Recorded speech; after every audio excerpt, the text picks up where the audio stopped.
Hello and welcome to the third lecture on Laplace transform. This is the Laplace transform of derivatives. Laplace transform, what is the definition of Laplace transform? This is the definition, L of E of t is equal to f of s. And what is this? Integral from 0 to infinity e raised to minus st ft dt. This is the definition of Laplace transform. We can write Laplace transform of different types of standard functions. We have seen in first lecture Laplace transforms of standard functions. Here, using this definition, we can write Laplace transform of derivatives, Laplace transform of integration, what is the division of t or what is the multiplication of t. Means this definition can be applied in algebra. Algebra, that is addition, subtraction, multiplication, division. Here we are also seen that linearity property, change of scale property, okay, first shifting theorem. These all are the statements relating to this Laplace transform. This is also one theorem. If L of ft is equal to f of s, that is Laplace transform. Then L of f raised to nt means n in bracket, that is derivative. F nt, what is that f nt? This is the meaning of f nt. This is bracket. हा जो bracket आहे n चा, याचा अर्थ nth derivative असा त्याचा अर्थ होतो. याचाच मिनिंग काय होतो? समजा आता आपल्याला असं म्हणायचं f ऑफ 2t. 2t चा अर्थ काय होईल? तर सेकंड डेरिव्हेटिव्ह म्हणजे D square by d T square f of T असा अर्थ होतो. हे एक आपण लक्षात ठेवायचं. त्याचबरोबर स्मॉल एफ आणि कॅपिटल एफ यात फरक आहे. आपण स्मॉल एफ जेव्हा वापरतो तेव्हा ते लॅपलास ट्रान्सफॉर्मच असतं. कशाचं? Capital F. म्हणून capital are denoted for functions and small letters are denoted for Laplace. f of s. Suppose we want to write g of s. What is this meaning? L of gt हा त्याचा meaning होतो. आणि मग त्याचा meaning असाच आपण इकडे लिहू शकतो, 0 to infinity e raise to minus S T G T D T. तर हे एकसारखंच आहे, फक्त रेफरन्सला आपल्याला ह्या सगळ्या शब्दांचे अर्थ माहिती पाहिजेत यासाठी लिहिलं. आता जे दिलेलं आहे ते आपण लिहून घेऊ. Given L of ft is equal to f of s. म्हणजेच काय बरं? तर L of ft डेफिनेशन प्रमाणे आपल्याला असं लिहिता येईल की 0 to infinity e raise to minus S T F T D T असं लिहिता येईल. ओके. आता आपल्याला काय करायचं आहे? फर्स्ट डेरिव्हेटिव्ह, सेकंड डेरिव्हेटिव्ह, कारण हे लॅपलास ट्रान्सफॉर्म डेरिव्हेटिव्ह सांगायचं आहे. म्हणून याच्या पुढं आपल्याला जर सांगायचं असेल तर L of f dash t. F dash t म्हणजे काय अर्थ? First derivative. तर आपल्या नेहमीप्रमाणे एफ टीच्या ठिकाणी एफ डॅश टी म्हणून इकडेही तसंच लिहायचं, e raise to minus S T f dash t. F dash t असंच लिहायचं आपण. आणि मग एफ डॅश टीचा अर्थ माहिती आहे. एफ डॅश टीचा अर्थ काय? डेरिव्हेटिव्ह. कोणतं डेरिव्हेटिव्ह? हे असं d f by d t. काय होते ते? D f by d T. तर आपण जर फर्स्ट आणि सेकंड असं जर म्हटलं, first into integral of second minus integral of derivative of first into integral of second, तर जो इंटिग्रेटिंग बाय पार्ट्स हा जो आपल्याला रूल माहिती आहे त्या नियमानुसार आपल्याला काय करता येईल? इंटिग्रेटिंग बाय पार्ट्स करता येईल. पण हे करताना लिमिट्स विसरायची नाही आहेत. म्हणून आपण असं म्हणू शकता, फर्स्ट काय येतं? E raise to minus S t आहे. First into integral of second. आता याचं इंटिग्रेशन म्हणजे काय होईल? डेरिव्हेटिव्ह निघून जाईल, फक्त एफ ऑफ टी राहील. म्हणून इथं आपण एफ ऑफ टी लिहायचं. आणि याला लिमिट कोणतं आहे? 0 टू इन्फिनिटी. तर हे first into integral of second. तसं मायनस इंटिग्रल ऑफ काय? Derivative of first. आता डेरिव्हेटिव्ह काय फर्स्टचं? E raise to minus S t minus s. Derivative first into integral of second, परत एकदा इंटिग्रल ऑफ सेकंड म्हणजेच एफ टी. तर हे आपल्याला इथं एफ टी असं लिहिता येईल. तर हा जो नियम आहे हा नियम आपल्या सर्वांना माहिती आहे. तो नियम आपण इथंही लिहू शकता तुम्ही की फर्स्ट आणि सेकंड जर असेल तर यांचं इंटिग्रेशन कसं असतं, तर first into integral of second minus derivative of first integral of derivative of first into integral of second. हा एक नियम आहे इंटिग्रेटिंग बाय पार्ट्स म्हणून, हा आपण इथं वापरलेला आहे. त्या पद्धतीनं first into integral of second minus integral of derivative of first into integral of second. आता इथं याचं जर आपण कॅल्क्युलेशन केलं तर e raise to minus infinity. आता e raise to minus infinity काय असतो, झिरो असतं. E raise to minus infinity हे झिरो असतं, लक्षात घ्या. त्यामुळे ही टर्म झिरो येईल. मायनस झिरो, झिरो इथं लिहायचं, टीच्या ठिकाणी इथं झिरो लिहायचं, म्हणजे मायनस इथं एफ ऑफ झिरो असं राहील. काय राहील, फक्त एवढंच राहील, कारण हे झिरो येईल आणि हे काय होईल f of zero. Minus minus plus, हे यस बाहेर घेऊया आपण, आतमध्ये काय राहते बघा, e raise to minus S T f of t D T. तर आता इथं काय दिसतंय बघा, हे minus f of zero plus s, हे काय, this is the definition of Laplace transform. What is that, f of s. म्हणजे आपल्याला s f of s minus capital f of zero असं आलं. कशाचं, L of f dash t. म्हणजे L of f dash t हे आपल्याला असं लिहिता येईल. म्हणजेच असं आपण करूया जरा,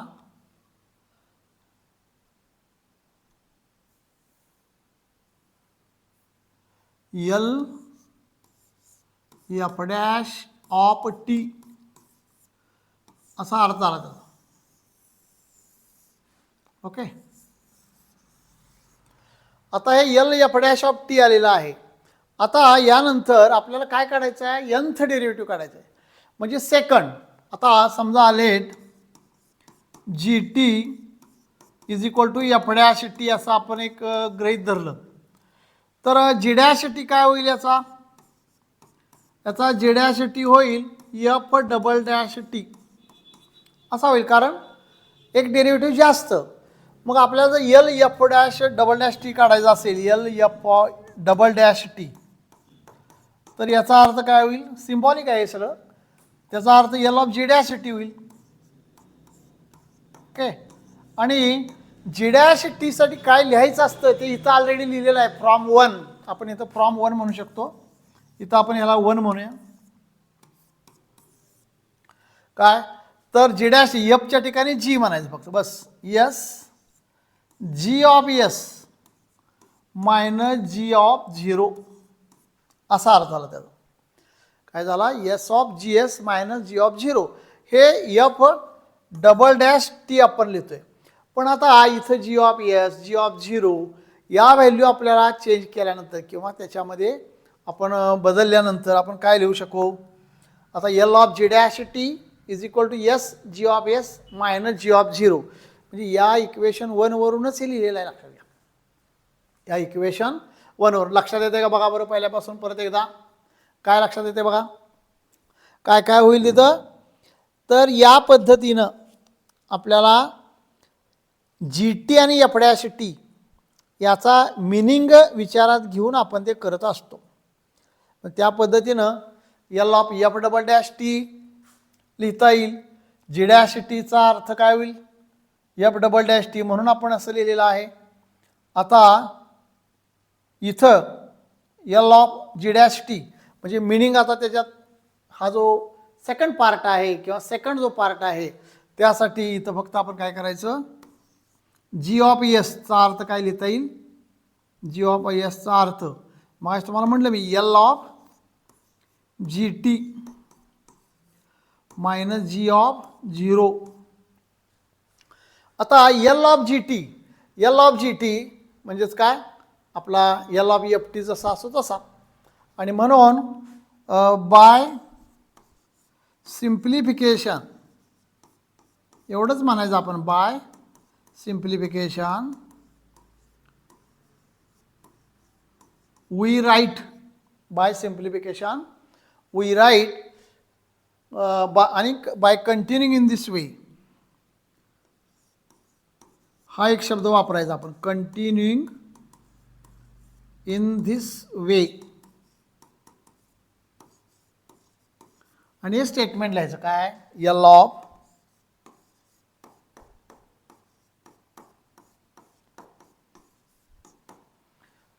F raise to n t. कारण हे जे आहे इथं समजा n is equal to 1 put केलं तर हे येणार s f s minus f zero असं होणार. अशा प्रकारे ते कंटिन्युइंग इन दिस वे म्हणायचं आणि ते टर्म लिहायची. इथं कॅपिटल लिहायचं बरं. This is the required Laplace transform of derivative. कमीत कमी शब्दामध्ये आपल्याला ते लिहिता यावं यासाठी हा आपण स्टेटमेंट या पद्धतीने लिहिलेला आहे, लॅपलास ट्रान्सफॉर्म ऑफ डेरिव्हेटिव्ह्ज. फक्त हे लॅपलास ट्रान्सफॉर्म कशाचा आहे, डेरिव्हेटिव्हचा आहे. याच पद्धतीनं आपल्याला पुढचंही एक आपल्याला सांगता येईल की लॅपलास ट्रान्सफॉर्म ऑफ इंटिग्रल्स. इंटिग्रलसाठी सुद्धा आपल्याला असंच लिहिता येईल. काय लिहायचं आहे बघा बरं. तर इथे मी स्टेटमेंट लिहून ठेवलेलं आहे. If L of f t is equal to f of s then 1/s f s is equal to this much. तर आपल्याला हे जे दाखवायचं आहे इंटिग्रल दिसते पाहिजे, इंटिग्रल. तर L of f t is equal to f of s हे दिलेलं आहे, गिवन आहे. आणि इथं जी ऑफ टी, याला आपण जी ऑफ टी जर म्हणालात तर काय होईल, g of t is equal to 0 to t f of u d u. तर आता हे जी ऑफ टी आहे. ओके, देअरफॉर म्हणजे हे जे दाखवायचं आहे ह्यातला हा भाग जो आहे, हा भाग हा आपल्याला बघायचा. म्हणून एल ऑफ जी टी,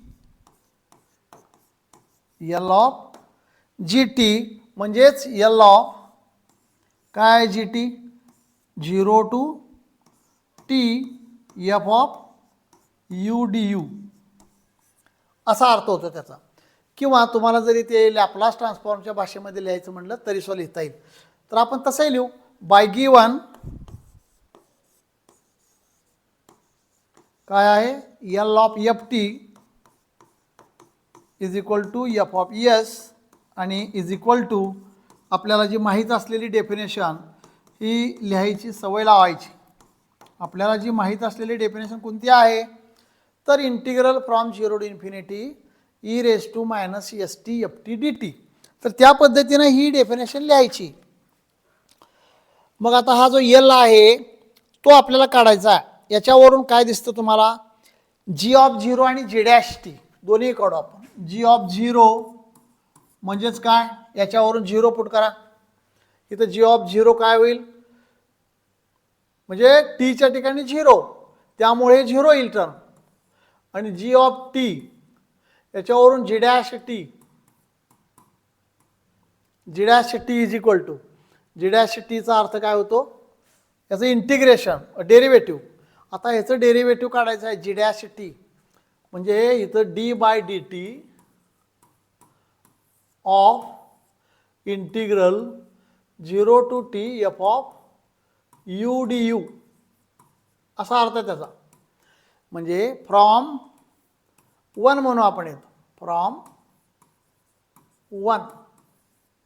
आता हे काय होईल, डेरिव्हेटिव्ह आणि इंटिग्रेशन एकमेकाला काय असतात, रिव्हर्सिबल किंवा रेसिप्रोकल असतात. त्यामुळे ते दोन्ही निघून जातील. त्यामुळे जी डॅश टी काय होईल इथं f of u from 0 to T.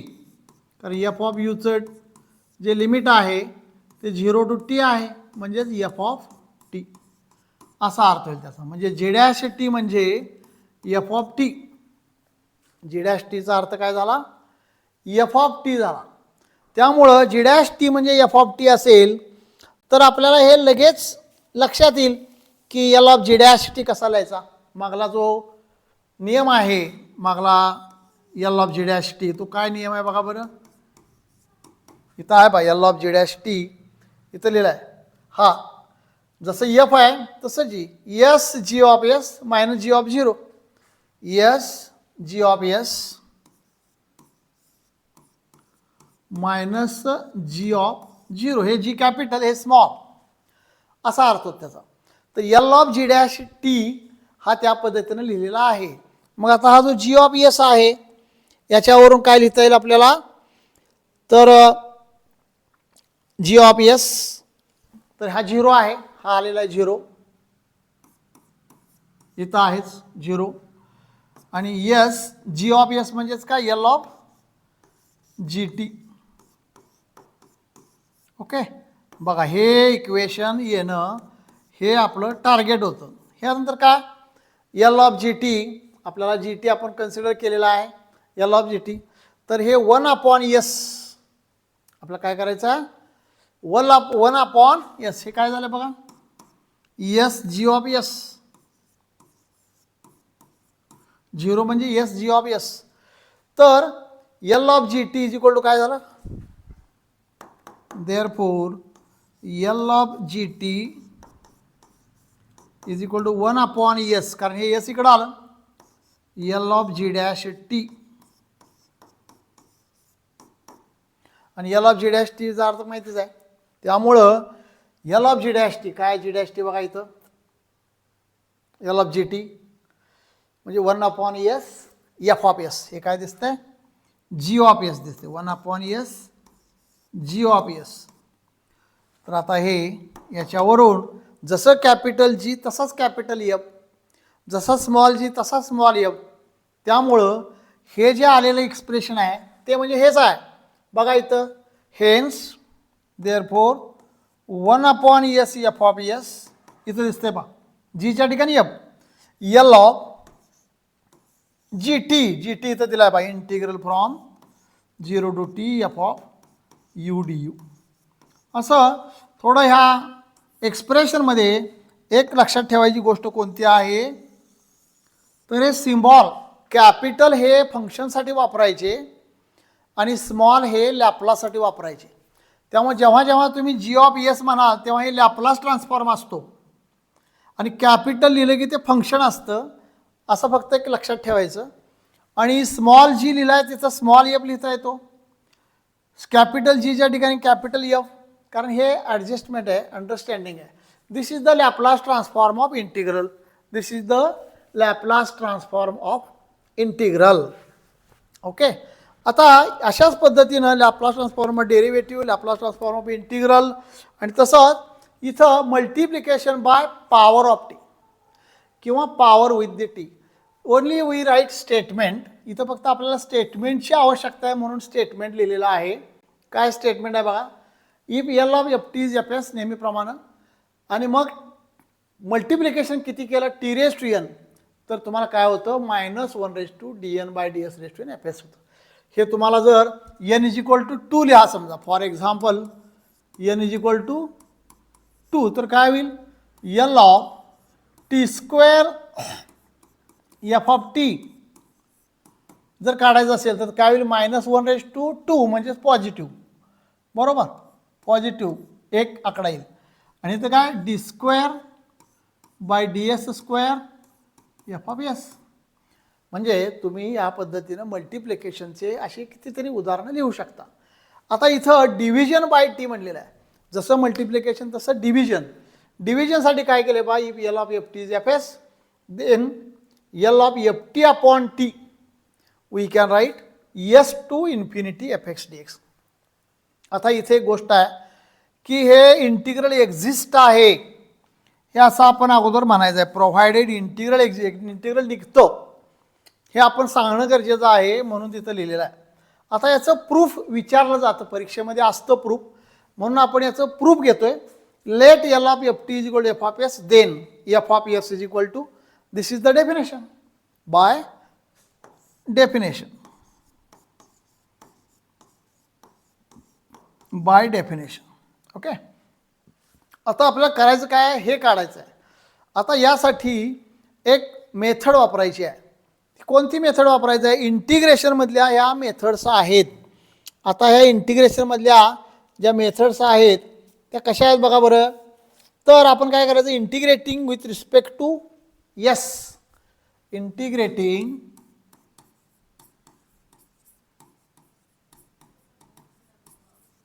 with respect to s from s is equal to s to s is equal to infinity, अशा प्रकारे हे इंटिग्रेशन करूया आपण विथ रिस्पेक्ट टू एस. मग काय होतं बघा, दोन्ही बाजूला करायचा. इकडेही करूया आपण integral from s to infinity f of s d s, या बाजूला लिहिलं.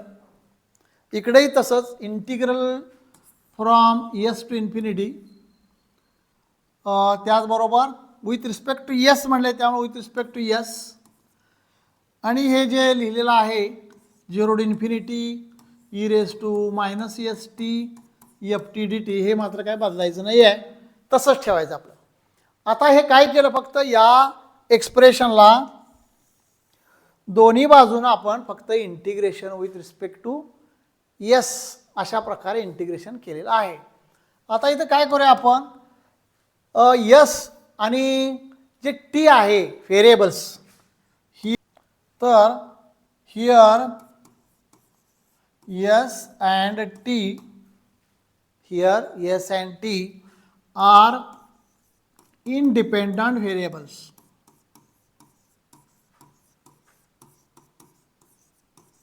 हे कशा आहेत तर इंडिपेंडंट व्हेरिएबल्स आहेत हे दोन्हीही. देअरफॉर वी कॅन इंटरचेंज, हे आपण इंटरचेंज करू शकतो. म्हणून हे जे 0 एस टू इन्फिनिटी जे आहे F of s d S, इथं आपल्याला काय करता येतं, चेंज करता येतं. म्हणून हे 0 टू इन्फिनिटी डी टी आपण याला घेऊया, कशाला, अलीकडं, म्हणजेच integral from 0 to infinity d t. Okay. आणि परत integral from s to infinity e raise to minus S t d s. Okay. आणि त्याचबरोबर काय आहे, एफ ऑफ टी एक आहे, बरोबर आहे. म्हणजे e raise to minus S T F T D t, e raise to minus f t, हे जे एफ टी आहे ती एफ टी घेऊया आपण.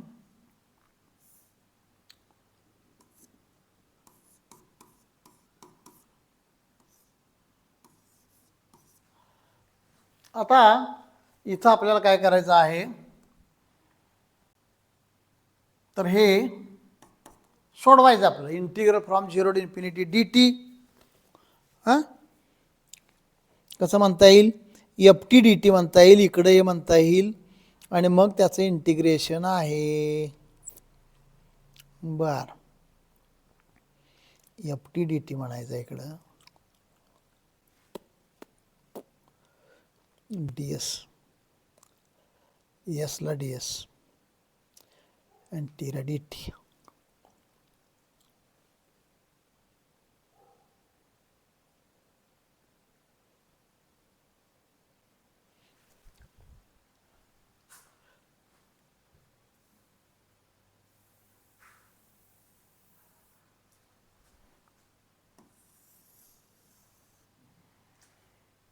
तर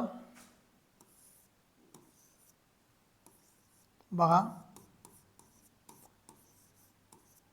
integral from s to infinity f s d s is equal to, आता इथं change करायचं, we can interchange between these variables. म्हणून आता मी काय करतोय, हे जी लिमिट आहे ती इकडे येतोय, त्याला आपण एफ ऑफ टी आणि डी टी लिहितोय इकडे एका बाजूला. त्याचबरोबर integral from s to infinity e raise to minus S t d s, अशा प्रकारे दोन भाग केले आपण. आणि आता हे आहे तसंच ठेवू, 0 to infinity f of t D t. आणि इथं इंटिग्रेशन करूया, काय इंटिग्रेशन होईल, e raise to minus S t with respect to s आहे म्हणून अपॉन मायनस टी, आणि हे एस टू इन्फिनिटी असा अर्थ होईल.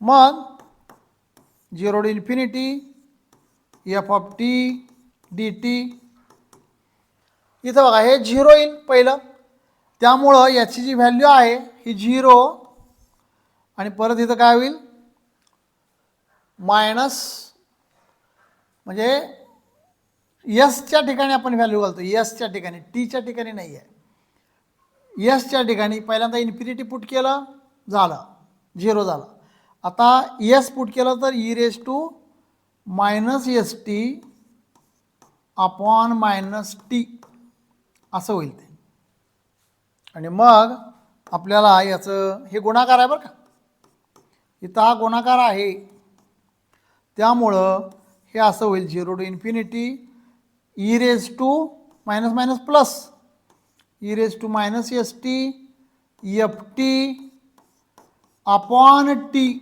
D T